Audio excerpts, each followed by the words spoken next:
All right, guys, welcome to another episode of Homestead Shop Talk podcast with Al from Lumna Acres, Ben from Holler Homestead, and myself, Jason from Sow the Land.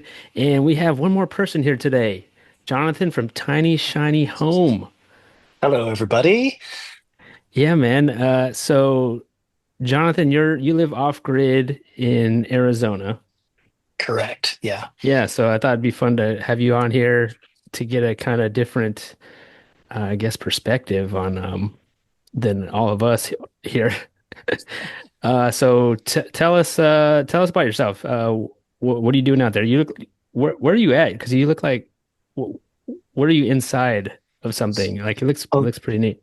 this is one of our buildings. So we are homesteading. However, we are homesteading off grid in the high desert of Arizona, and we're building everything from scratch, like literally from the ground up. And that's my little pun because we're actually building out of earth. So this building is made out of earth bags. Most of our buildings are built sort of alternatively or sustainably. So we're still really, we've been here 5 years and we're still in infrastructure mode. We don't even have a house yet. We're still working So you on the just bought house. it's just raw land? Yeah. Yeah. We were traveling before this, so we had a vintage Airstream, 1972 Airstream that we gutted and renovated so we could sort of camp off grid. And that's when we really fell in love with this kind of lifestyle, just having that remoteness and that quiet and that peace and that beauty. And it kind of ruined us. Like we knew we couldn't go back to a subdivision after traveling and like staying in all these amazing places for so long. So we were pretty well suited to come, live in a pretty harsh environment with minimal power and water needs. Like we were used to doing that already. So that definitely helped us when we moved here. But it's tough. The high desert is really unforgiving. You get, actual cold winters, like, well below freezing. You get some days in the summer that are well over 100. You get insane monsoon seasons, which are, if you're not familiar, just these epic storms that just just batter you with wind and lightning and hail, and it's all going sideways at 50 miles an hour, and it's in a short burst, and then it goes away, and then your whole property is like a lake for about an hour, and then it all drains down, and then Wow. you start all over again. Yeah.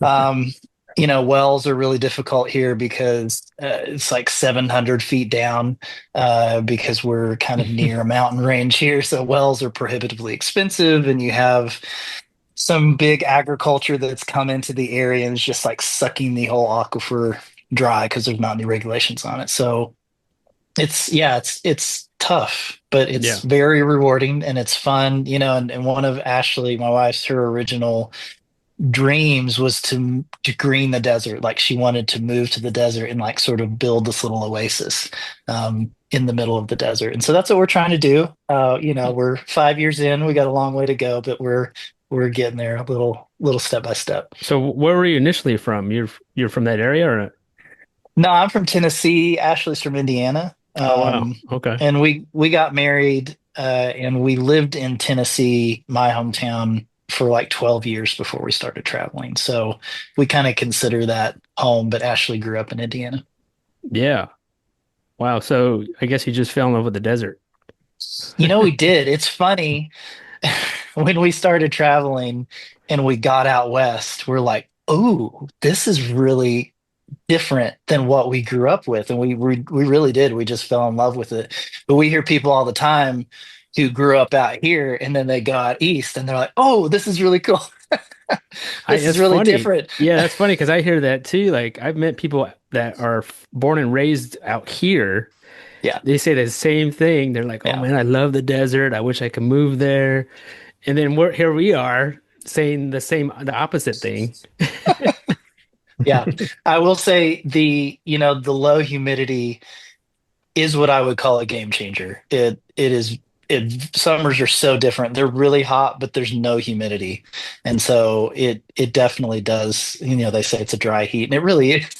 It makes a Yeah. big difference. Even just shade can drop you like 10, 15, 20 degrees and a little wind, and it doesn't even feel like it's 100 degrees. It's pretty crazy. So you're on acres over there? Yeah, so we started out with like 11, and we've sort of picked off little adjoining pieces, so we're close to 20 acres now. Oh wow. I mean, I've seen the some of your videos and Instagram and stuff. It's pretty scenic. It's like flat. Yeah, it is. That's another thing, like coming from the East Coast, like you can just see for miles and miles and miles, and you can watch the storms rolling in hours away. And yeah, it's really pretty spectacular. We're right up against a mountain range, and so we kind of have that in addition to that really flat. We can see out into a valley the opposite direction. Yeah, it's really beautiful out here. It's there's nothing quite like the high desert for sure. So you said does it snow there? Yeah, it does. Oh Not a wow. lot, a couple of times in the winter, and it's usually gone by the next day, because even though it gets really cold overnight, it warms back up pretty well during the day. So most winter days are still like 50 during the day, even though they might be 15 at night. What's your Oh wow. elevation? We're almost 5,000 feet. Okay. Yeah, so you're up there. Yeah. That helps a lot. Like if we were down in like Tucson or Phoenix, it gets pretty gnarly in the summer because they're so low elevation. It would be tough for sure. The high elevation helps. So how do you do you mentioned the water well. You do you have a well or do you how do you do that? Our goal is to be all rainwater, rainwater collection. The tricky thing with that is that it's all math, right? And so we get so much water in such a short amount of time. You have to have a really large or multiple really large surface catching areas and then very large storage tanks so you can capture as much as possible when it dumps for like an hour. And, we've been here a while. We've built multiple buildings. And so every building that we build, basically, we stick a roof and we stick gutters and put a rainwater tank. And so we're, slowly amassing more. But I think our house, which is like, our big project right now, that'll have surface catchment that's like multiple times anything else that we've built, and the storage tank will also be multiple times. So at this point we still supplement with some there's like a well share in town, and so we'll haul water back and forth depending on how much, which tank needs it and what we're doing with it. And certain Right. times of the year, like sometimes we don't have to, sometimes we get enough rain, and then sometimes like in the summer when we're irrigating trees, it's like we got to go once a week and get another Yeah. 300 gallons or whatever. Yeah. Yeah, water's important, man. Like, man, I can't imagine. Uh, that's awesome though that you're able to do that. You guys have gardens and animals and stuff like that? Minimally. Yeah. I think like most people, when you move out to a place and you're trying to establish yourself, you want to do all those things. But in our case, because we're building everything from scratch, like we didn't have power, we didn't have water, we didn't have anything to live in other than the Airstream. We didn't have a fence to keep it's a free range state. So cows just go wherever they want. It's your job to keep them out. It's just like these things that, you spend like years like setting all this stuff up just to sort of protect the area and get started. And then you get to start doing the other fun stuff. And so we had a lot of animals at first. We pared that back a little because we realized they're real expensive and we're trying to build a house, and it's hard to do both. It's hard to have the time and the resources to do both of those things at the same time. So right now we've got about 30 25 30 chickens, and we have, gosh, 7 8 goats, so a bunch of babies that are going away soon to new homes. But our oldest daughter, she sort of runs all of that. Like she milks the goats, she takes care of them, she feeds them, she collects Nice. the eggs, she does all the chicken stuff, and that's sort of like her thing. And we have like a few small like raised bed gardens, but nothing crazy because again, we've realized it's all about infrastructure, and we got to focus on the house right now. And then once we get the house done, then we're going to go crazy and we're going to do all kinds of fun stuff like that, high Right. tunnels and all kinds of gardens and stuff, maybe some fruit trees. But those are problems we'll have to figure out once we get a little bit more established. Right. No, that's cool, man. So, yeah, I just want to learn more about the structures, like that structure you're in right now. Like, Yeah. so what is it? You said it's an earth bag? Earth bag. Yeah. So there's lots of alternative and natural building styles, and a lot of it's happening in this area. The climate is really, conducive to it because it's pretty dry. You don't have a lot of moisture that you have to deal with, and there's a lot of dirt, obviously. But not all alternative building is dirt based, right? There's straw bale, there's geodesic domes, there's earth ships, there's all these like different things that are happening. And this particular county, Cochise County, where we're in, has this thing called the owner builder opt out that basically lets people who are building a home opt out of inspections. You're still supposed to build the code, but like you don't have somebody like breathing down your neck the whole time. And so it's really opened up a lot of creativity in this area, which is really cool. I mean, you can drive pretty much anywhere and there's all kinds of weird, crazy stuff going on. People are just experimenting and, really Wow. trying to find like a more sustainable way to build housing because, the housing market's out of control. Like the cost of everything is through the roof. Um, and it's harder and harder to like find skilled labor to actually like build the things and do a good job. And so, this kind of stuff is stuff that almost anybody can do. It doesn't require a lot of specialized tools. It sort of democratizes the whole process. It can be a lot cheaper depending on a lot of factors and how you want to finish it, and how much you want to blur that line between something that's 100% natural and maybe a combination of something that's more traditional or modern. But yeah, like we're doing a lot of earth bag on our property and specifically hyper adobe earth bag.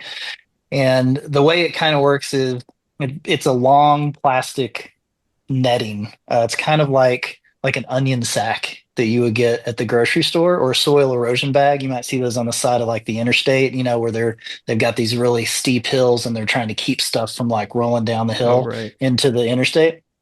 So it's like that. This is it's got a little bit of a tighter weave to it, so it's stronger and it's UV treated so it doesn't break down in the sun because there are certain types of earth bag building that are very susceptible to the sun breaking them down. And so if you don't get them like plastered and covered quick enough, then they start degrading and creating microplastics, which obviously isn't good for the environment. So we like the hybrid dough because it uses way less plastic because it's an open weave. So it's just like a fraction of the material that you would be using, and it's UV treated so it doesn't fall apart. And so it's just really long. And basically, you decide what your wall is going to be, the shape of your building. You cut that bag to length. You tie a knot on the end. You turn it inside out so the knot is like on the inside of the bag, so it's not like sticking out. And then you can either hold it by hand, and fill it and then lay it down into place, or if it's really long, you can scrunch it up onto like a 5 gallon bucket. And then as you fill it and you pull it and release it, the bag comes off as it's full of that material. It's basically like 3D printing, but it's like you're the 3D printer, right? And you leave it Um, in that sack, like right. it So stays in there? yeah, so you want to use a good mixture inside, and so the basics are like you want maybe like road base or AB mix. So it's like a third rock, a third clay, a third sand.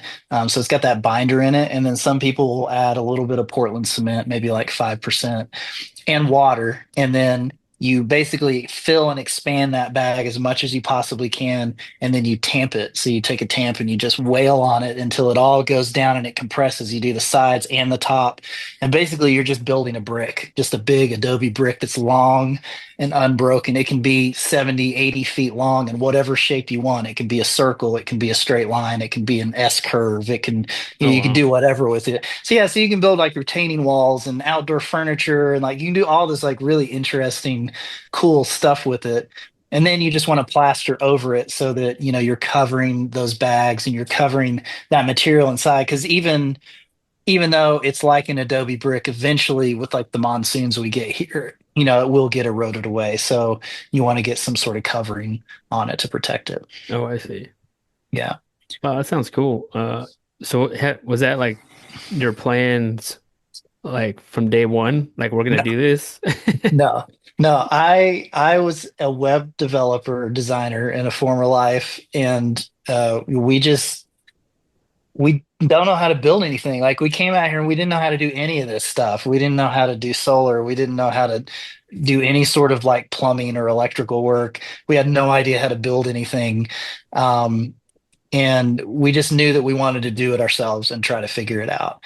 And so I think this is the first building we built. This is we call it our solar shed office. So it's an office, and this part where I'm at, back through that little opening is like a it's a 10-foot circle. It's got a bed in it to sleep in, and then back behind me is all of our solar gear. It's a big 30 kilowatt hour, 10,000 watt solar system that runs most of the stuff on our property. And so it's multifunctional. We learned that from the Airstream, like make all your spaces multifunctional.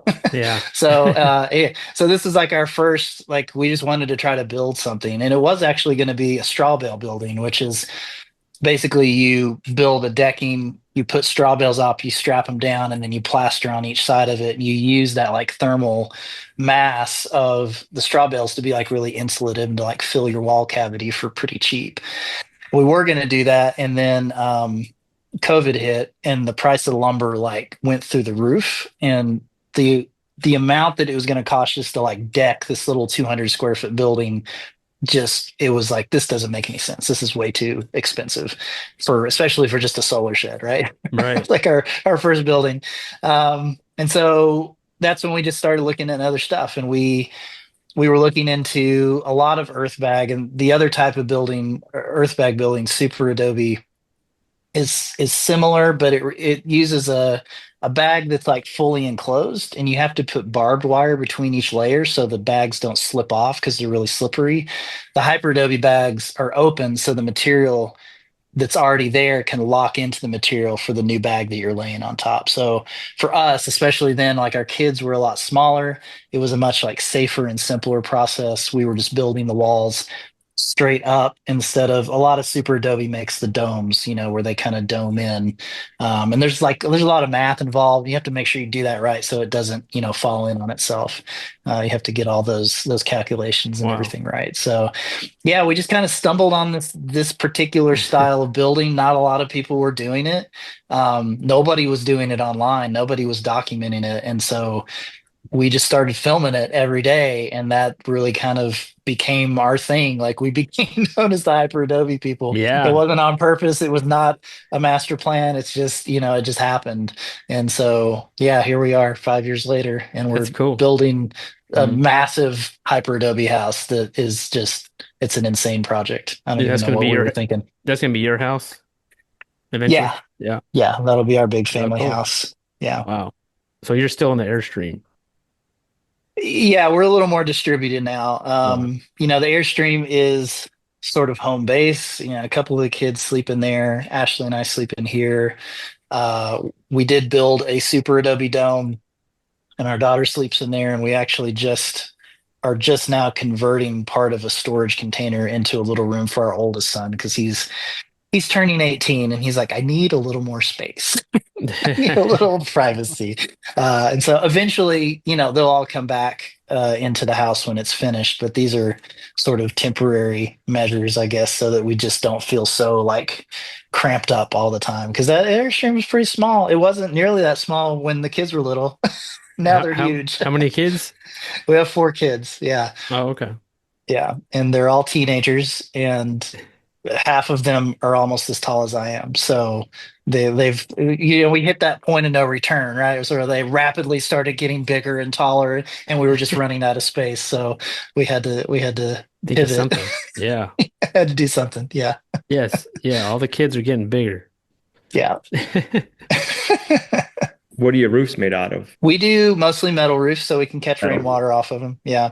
And we're kind of weird, I think, in the fact that we're building these walls, with soil, but then we're putting more traditional roofs on top. So it's kind of like marrying these two ideas together. And for us, it was more just by necessity. Um, if you build a dome where the whole thing is made out of earth and it domes up to the top and like it's one monolithic structure, that's great. And it's super cheap because you don't have to buy all the roofing materials. But catching rainwater off of them is really, really difficult. And, with a more standard roof, you can like put it out and like protect your walls, when you get all that weather and stuff. So Yeah, we love domes. They're really cool, but I think functionally here, like we got to catch as much rainwater as we can. We got to provide as much shade as we can because of the environment. Um, and it seems like for us, it's a pretty good sort of marriage of those two different ideas of trying to build more sustainably, but also being realistic. You know what I mean? Yeah. Oh yeah. So you guys got a good community out there? I mean, did you find a good community when you moved out there? Yeah, we did totally. There's a great little, we call ourselves the Barn Raisers. There's sort of a local group that every couple of weekends, we go to somebody's place and we try to help them out with a project that they're working on. And then it's just sort of as our channel has grown in popularity, we've started running events, workshops, and tours and stuff like that. And so that has also sort of become part of that. I wouldn't necessarily consider it hyper local, but it's still, local enough where they're actually physically coming here and doing stuff that the community has been really great. Yeah. So you're teaching people how to build the earth bag structures that you guys have, and that's awesome. Yeah. Yeah. We waited about 4 years until we actually felt like we knew what we were doing. But yeah, Right. eventually, you get enough people asking, and it's like, well, I guess we should probably try to do this now. And because, like I said, nobody else was really like documenting this at the time, and so it's just a factor of time. Like you've been doing it long enough, and there's nobody else talking about it, and you just sort of become the person that people are asking all those questions to. So You're the like, well, guy. like I guess we'll do a workshop, right? Yeah. It's Yeah. funny, the people that, maybe watch you, they want you to pick something and so that way they could say, you're the Adobe guy. Like Right. Right. Yeah. for a while I was the bus conversion guy and then the spoon guy and then Yeah. Yep. Yeah. it's We were kind of funny. definitely the Airstream travel people for a while. That's our name, Tiny Shiny Home. Yeah. That was like our big thing for a while, but life changes and evolves. And we joke that now we're Big Dirt House instead of Tiny Shiny Home. Yeah. I think that's how I started following you maybe when I was doing the bus conversions. And Oh yeah, I I bet. think you just Yeah. you just popped up on my feed one day, I think. And we did an Airstream one time, and it probably was right around that time. And all of a sudden I get in full Airstream content, you know. They just put that in front of your face and then Of course they do. Yeah, yeah. yeah, yeah. So do you film then? You film and edit or do you guys tag team that or for your videos? Yeah, we tag team, and our kids help film as well. They don't do as much editing, but we definitely, Ashley and I both do a lot of it. We do all the editing pretty much. So, and we both have our different like types of videos, that we like to do. Ashley really enjoys sort of chronological videos where it's just like we did this and this and this and this, and like she loves stringing those things together. Um, she does not like the bigger, more like I don't know. We do some like educational style videos, some like essay style videos, and she does not like doing that. So those are the ones that I end up doing. Yeah, that are a little more.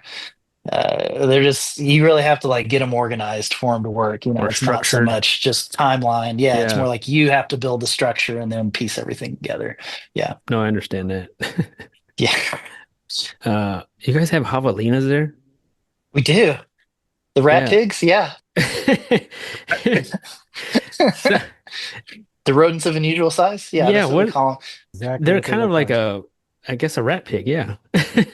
They're in the rodent family, but they look like a pig. They're weird. They're super weird. Yeah. I seen some one time when we were out there, just like walking. It was like nighttime, and they were just like walking around. They're gnarly, man. We've seen them like kill dogs and stuff. Like they are very destructive and dangerous if you get them angry. Yeah, they've got like big tusks and they can really cause a lot of damage I for mean, sure. they're not as big as a wild pig, I don't think, right? I've seen them like about this big. They're pretty solid. Yeah, but Hmm. not like a like a boar or something like that. Yeah. And do those? They're just kind of running around wild. Yeah, they are. So, like you said, you got to keep keep animals out, Hmm. right? Like, Yeah. because I imagine they would destroy your garden. Oh yeah, for sure. Yeah. So we have the high desert's weird, right? We have obviously we have like rattlesnakes, scorpions, we have like hawks and stuff that will like come down and pick things up and take them away. We have gophers and moles that will, eat your trees from the underneath out. We have mountain lions and bobcats. We have a bear, I think, that lives up in the mountain. We have coyotes. We have, we have a lot of things that want us to not survive here for Yeah. sure. Yeah, They want it. Yeah. Everything wants to eat your stuff. exactly. Yeah, everything wants to. If you put like a water feature out, just expect to be just taken over by random animals that are just gonna like come hang out at your place. Yeah. Now, how do your buildings cool? I'm assuming they're designed a lot for like self-cooling, or do you guys have to run air conditionings out there?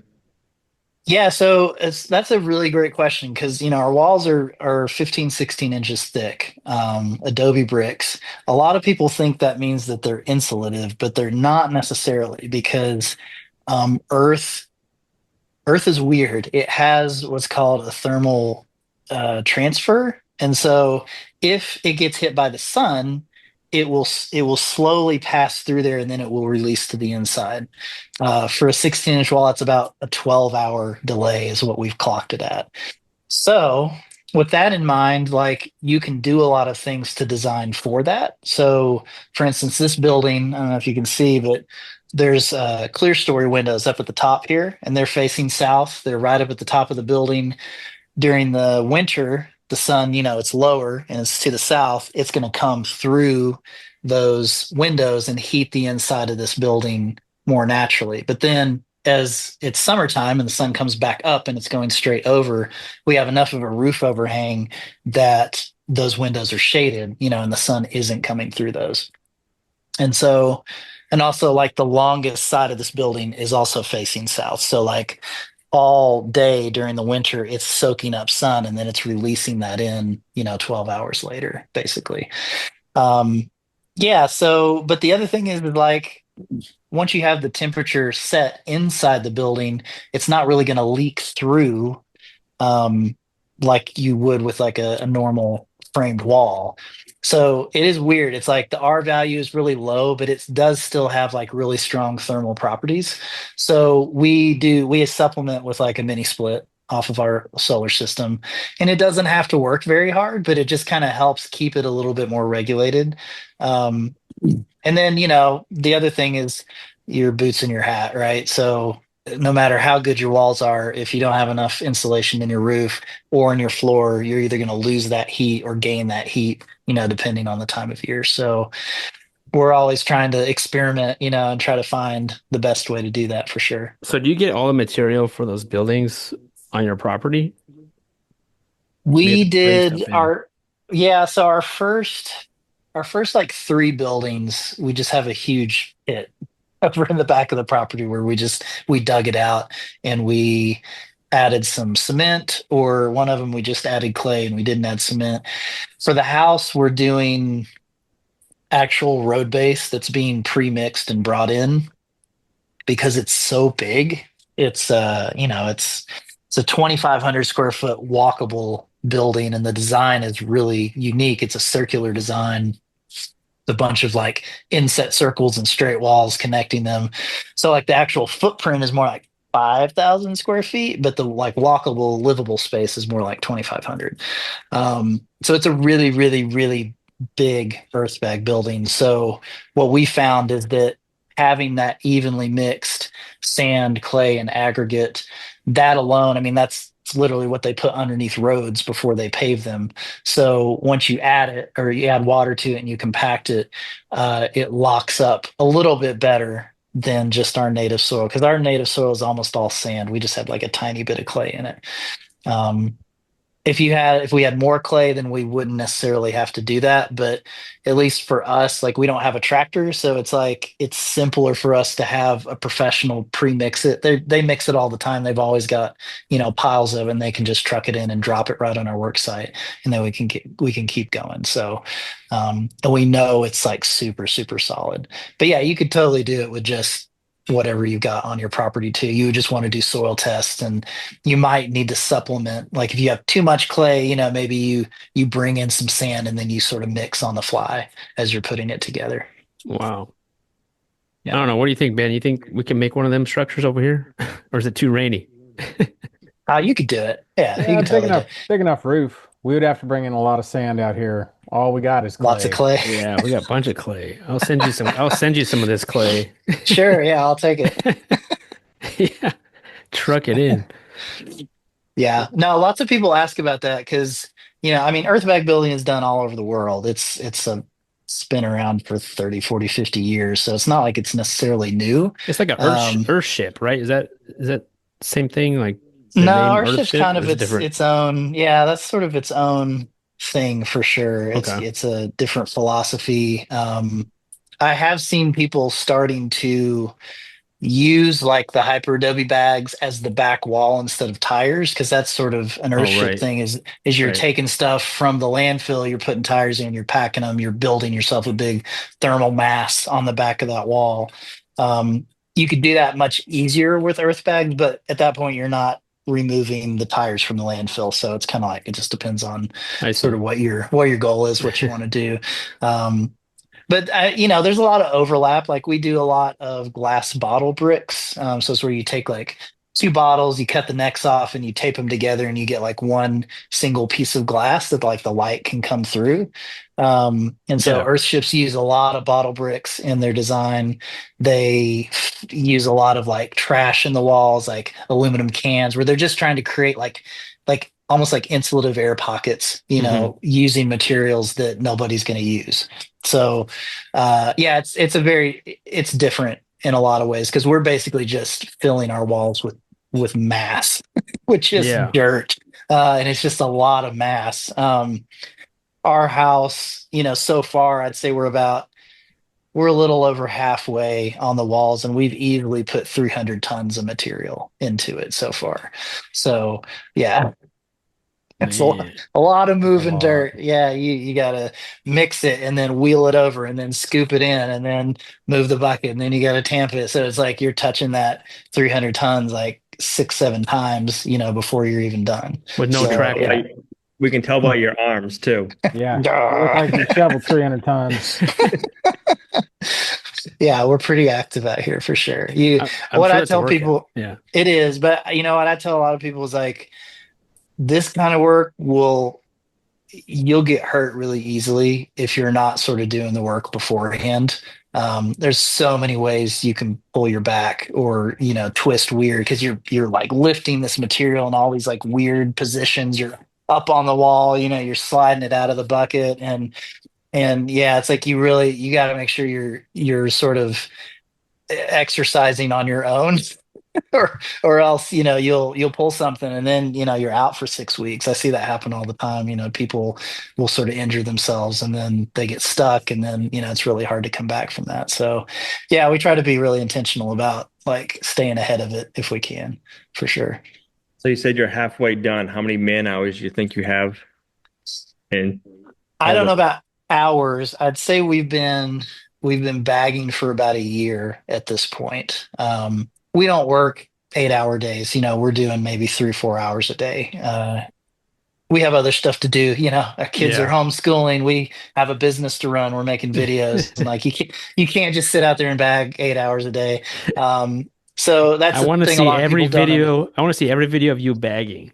I mean, that's pretty much all our videos. I Let's put in dirt bags. That's what we do. know. Uh, but yeah, like you got to find that balance for sure. And if we weren't doing YouTube and we weren't like running this business, then we would basically be working for somebody else 8 hours a day off of the homestead, and we wouldn't be able to get it done nearly as quickly as we are right now. So we're pretty fortunate that we get to do this and like be with our kids all the time and like do all this stuff together. It's pretty amazing what the YouTube lets us do. Yeah. Amen.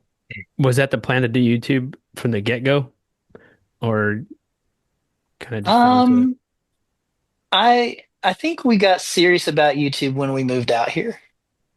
Oh, okay. Um, and so we were doing mostly like blog posts and Instagram and like a little bit of video, but not much in the way of actual like YouTube videos. Yeah. I think that was when we kind of decided to commit to it. We're like, okay, let's like really give this a shot. Cause there were some other people, like Justin Rose, like, we're like, okay, well, there's other homesteaders making this work. Like, surely we could figure out how to make it work. Maybe, I don't know. It's a No, little yeah. different, but who knows? So yeah, that was kind of the baseline of where we started from. And we just like, we're just going to document this journey and we'll see if people get interested. And I think when we started building this building and we were doing videos every day about it and like making some real progress, like tangible progress that people could see, um, and doing it in such a weird way.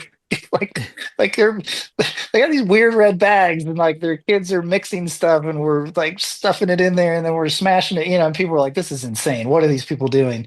And that kind of really, at least it set us apart enough where people are like, okay, I'll keep watching. Well, I want to see him finish this thing at least.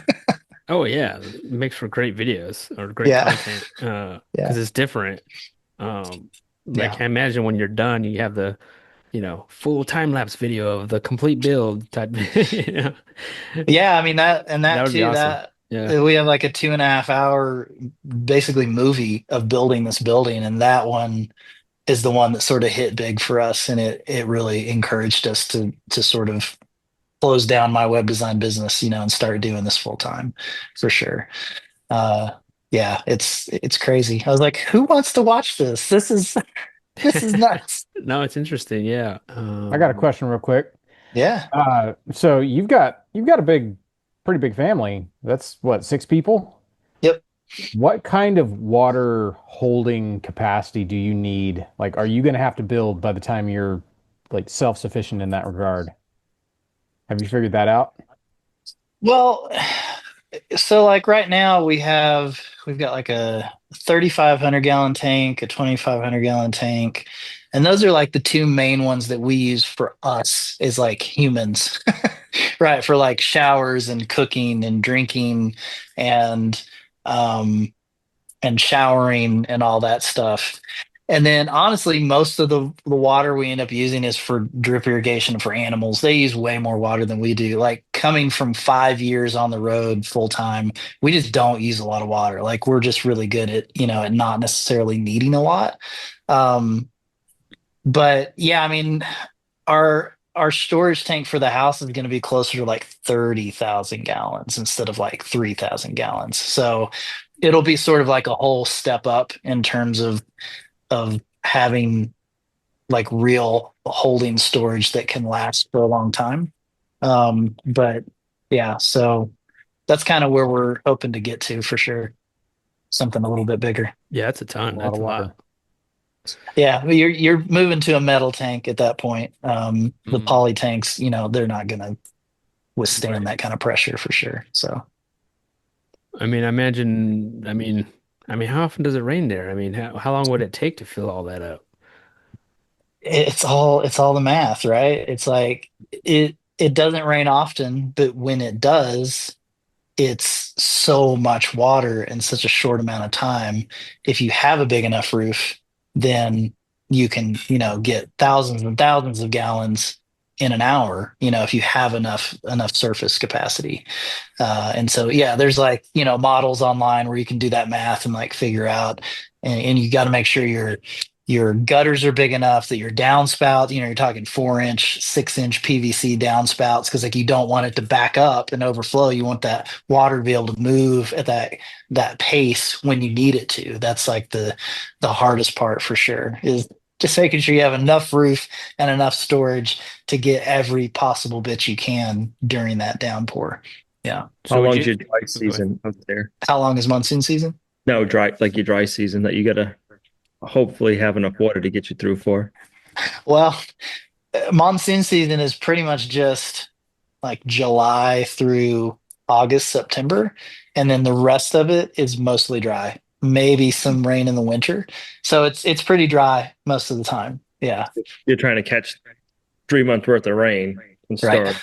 Uh, yeah, it's tough. Yeah, it's one of those things where it feels like you would need several years with all of your capacity firing on full cylinders to get ahead enough to make it work. Yeah, and so that's why we're still kind of supplementing with hauling a little bits of water here and there as we need it for sure.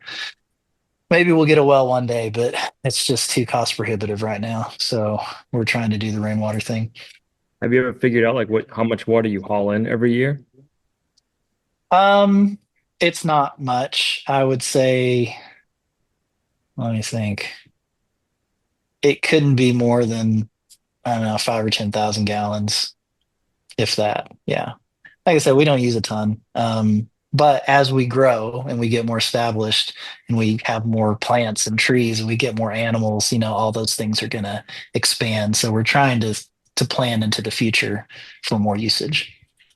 Yep. I wonder what this compared your solar setup out to yours, Jonathan. I wonder what's the difference there. I don't know. How big is yours, Al? I think probably the big difference, you probably get sun year round. We don't. Yes, we do. So we have, I'm terrible with the numbers. We have, I think, 18 kilowatts worth of solar, and we have about 90 kilowatts worth of battery storage in the house. That's probably the size system we're going to build for the house, would be my guess. The one we have now, we thought was going to be big enough, but it was good to sort of build it and test it and put it through its paces for a couple of years and really see how those numbers actually worked out. Because, yeah, knowing what I know now, I'm going to have to build something closer to 90 kilowatts and probably 20 to 30 kilowatts of solar. Yeah. Yeah. I found that about a third of your solar capacity to your battery capacity works pretty well. Yeah. Feels pretty good. Feels like it fills up quick and you're not too stressed about catching back up each day. Yeah. How many hours of daylight do you usually get in the winter? I don't even know. Yeah, I don't know. When does it get dark? Early 5, probably 5 o'clock. The mountain also makes it earlier than it normally would be too, because we have a few like layers of mountains that kind of go back behind us, and that's where the sun sets. And so for us, it gets darker probably, I would say at least 30, 45 minutes earlier than it would be if that mountain wasn't there. But yeah, it's funny, like we actually use way less power in the winter than we do in the summer. So because the winters are fairly mild and because we have all these like thermally passive buildings where they are absorbing sun and releasing into it naturally through the earthen walls. So, and yeah, we're just not running a lot of like electric heat type stuff. It's mostly during the summer that we're running air conditioners. That's when we use the majority of our power during the year. So I got a weird question. You're in Arizona, so do you do daylight savings time? We do not where we live. It is Mountain Standard Time, not Mountain Daylight Time, which there is a Mountain Daylight Time in certain parts of Arizona, but our particular part of Arizona does not observe it. So it is very confusing when you're trying to schedule stuff certain times of the year. Like right now, we're basically Pacific time, and that's easy to tell everybody. Like Pacific time, it's 3 p.m. Pacific time. That's easy. But if you start telling people 3 p.m. Mountain Daylight time, like nobody gets it right because they don't know that there's two of them. They don't know that there's a difference. So What time is it right now? It's almost 5. Okay. It's almost 8 here. Okay. Right. So you're 3 hours because my parents still live in Tennessee. So yeah, it's 3 hours difference. right now. And then halfway through the year, when everybody else switches time, it's going to change to 2 hours difference for half of the year. And then it goes back to 3 hours. So yeah, it's kind of confusing for us, but we're But getting how do used you to it. how do you like not having the time change? Well, I feel like it still affects me. So, because Okay. if I have to talk to other people, but it is nice. And maybe that's why the sun goes down so early in the winter because we don't change time. I don't know. But no, yeah, it is nice to not have to worry about it for sure. Unless you have to go on a podcast or something. Exactly. Then you got to make sure you get the time zone right in the calendar. Yeah. Why can't everyone just be like that? Like the same, you know? I know, right? I don't know, man. I think it's just interesting because I remember having this conversation with Lorraine when when we moved out here. We said we want to move to a homestead. We want to have a homestead anywhere but the desert. Right. Right. Yeah. It's Just tough. Yeah. because that's where we're in Southern California. I mean, it's pretty much desert, you know. Yeah. So Uh, you know that climate well then. Yeah. like Joshua Tree, we used to go camping out there. Yeah. Um, or like up Mammoth, kind of up there, but Hmm. um, it's just kind of interesting. The Um, nice thing about being in the high desert is that there is actually a lot of opportunities to green it up, right? So because the climate is a little like we get 4 full seasons, um, it's a little bit more temperate, which is nice. And we've been doing a lot of permaculture stuff too. So we have a big berm and swale that like cuts diagonally through the entire property. And so what happens here when it rains, when you get those huge monsoons, the soil basically saturates really quickly, and then all the water just sheet flows across the surface of of the ground, right? And so what a Berman swell does is it's basically like a big trench that gets cut out, and then you pile up the dirt on the other side, and you run it perpendicular to the flow of water. So the water is going to like flow down the slope, and then you're going to have a big like dip and berm that's going to stop it and catch all that water along that contour. And then you can plant trees in it, and you can use it. You can do a bunch of things with it, right? You can grow trees for windbreaks, for fire breaks, because wildfires are a huge danger out here. Um, Also for flooding. So like we have one that's run right behind our house. So if we ever do have like 1,000-year rain event and all that water is rushing down, the goal is that berm is going to slow the majority of that water and keep it from like flowing to the house. And eventually over time, like those trees are going to fortify that burn. The roots are going to go down in there. You're going to create all these little like microclimates, and you will like literally green the desert because to the backside of that swale, over decades, all that soil is going to change because it's catching and storing that water, and it's infiltrating back in. It's basically making your soil be able to hold and absorb more water, so it changes like the properties of it. And there's some really great people like Jeff Lawton, that are actually greening the desert, and they're doing these things overseas. And like there's a lot of really interesting science behind it. And so we've just done a little bit of it, and we hope to do a lot more of it once we actually get the house done. But like I think we can really green at least this little area, and sort of give back to the aquifer instead of take away from it. That's kind of our goal. Heck yeah, that's a nice challenge, but it's such a long game, you know? It is. It's very long. Yeah, it's like decades, like I said. And it's funny because you have videos about it, and people want an update every year, and I'm like, well, the trees got 2 inches taller. Like, I don't know Yeah, what to tell you. Your Like, right. great we're your playing a great long game. grandkids will have a pond to swim in someday out there probably, but Yeah, yeah, exactly. And like there is like we've seen uh burns and swales that are decades old, like 70, 80, 100 years old. Like farmers were doing this way back in the day. Like this isn't like new technology. Like this is stuff that has been done for centuries. And so you can go and like a guy here, he flew a drone over a few of these different ones, and it's amazing the difference. Like to the back of those, it's just like full thick grassland that has basically happened, over those 50, 60, 70, 80 years. and but it takes a long time. Yeah, it's not something that happens overnight. So you have neighbors and stuff, or are you kind of middle of nowhere? Yeah, I mean, there's people by neighbors, they would be people that, are, I don't know, a mile away, maybe half a mile away. Yeah. It depends on the time of year, whether you can see them or not, basically, if the leaves are on the trees or not. You're like, I was waving at you. You didn't see me? Yeah, yeah. But for the most part, there's people that are around here, but it's pretty sparsely populated. Yeah, it's not like a subdivision or anything like that.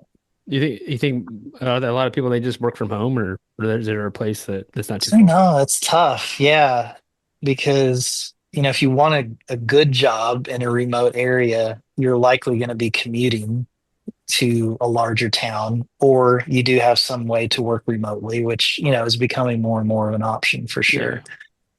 Um, there's a lot of retired people out here, so Mm. they're just sort of living with Social Security. Uh, and some people do just have like multiple jobs, they're just making ends meet. They're working here and they're doing odd jobs here, and people figure out how to make it work. Yeah. No, that's great. Yeah, yeah, it's a different mindset for sure, being out in the desert, I think. Um, For Over sure. here you just throw seeds on the ground and they start growing. I know, right? So jealous.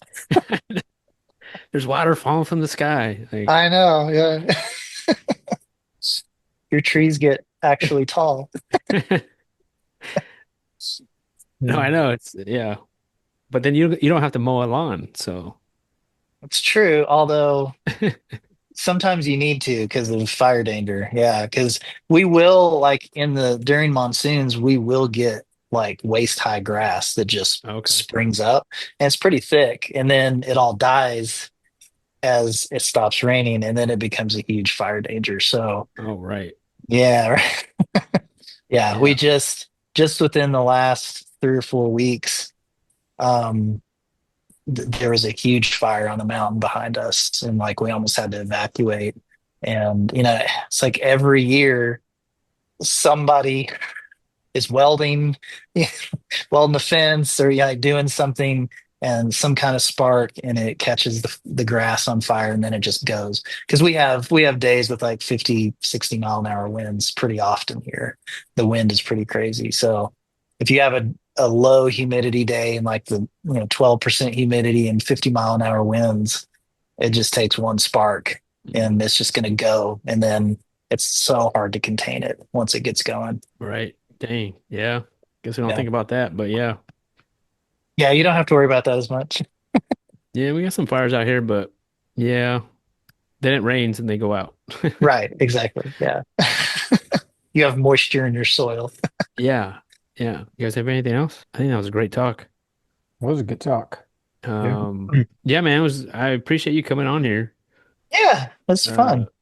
yeah, we're just hanging out in the shop, I guess. Yeah. Do something different, talk to somebody not on the East Coast. I know, like I don't think I visited out west and geez, this is probably last time you were there, Ben, too. What was that, six Oh gosh, years? that was 2019. That was the last Yeah. time I was out west. It's about when we moved out here. Yeah. Yeah, it's been a while. I mean, honestly, I kind of miss seeing the desert. I miss seeing a cactus.